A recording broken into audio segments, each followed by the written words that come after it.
The big story from last month, that accident down at the Ohio State Fair, when the company that makes the Fireball ride, the one in question, announced that it was excessive corrosion that caused the deadly accident.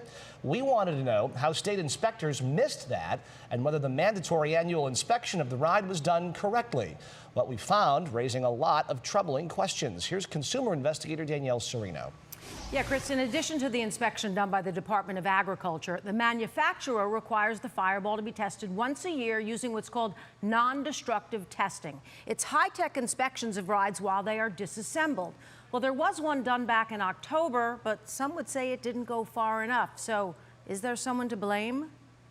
I was real surprised at how severe the corrosion was inside the structural member of the ride. That's how Walter Reese described the confidential pictures he saw of the deadly Fireball ride that broke apart at the Ohio State Fair last month. Reese is a safety consultant who's been inspecting rides around the world for nearly 3 decades. He showed us photos of what a corroded ride looks like. As for the Fireball, I've not seen that on many rides that are less than 20 years old unless they've been left outside for a long period of time or in some sort of a very wet or salty environment. Contrary to previous reports, the Fireball only received one full inspection. It was just done over several days. But Reese acknowledges the corrosion described by the ride's manufacturer in this statement would have been hard to detect unless inspectors looked at the ride before it was assembled. Reese says the damage likely happened while the ride was lying idle and disassembled like these attractions during the winter months. So even when the ride is not in use, it is okay per the manufacturer to keep it outside.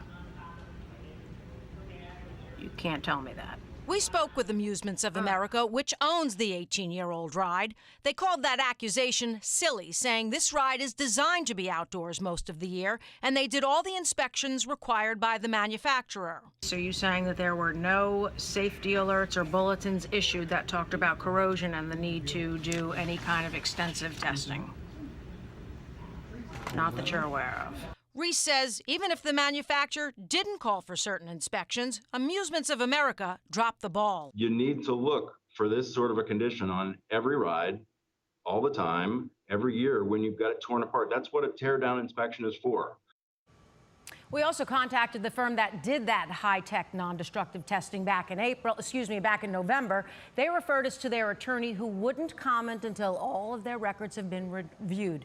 Meantime, Reese says he expects this incident to change the way the state tests rides to include checks for internal corrosion. Good or bad, this is going to be a conversation for almost any family who goes to any fair in Ohio this summer. You've dug into a lot of this. What advice would you have for any family who's going? I mean, what do you say to your friend? What do you say to your neighbor? What everybody I've spoken to says is if the ride doesn't look right, if the operator doesn't look like he has it under control, just go away if you had a bad feeling about it, because there is no way to see. Right. I mean, especially in a situation like this, there is no visual that you can check.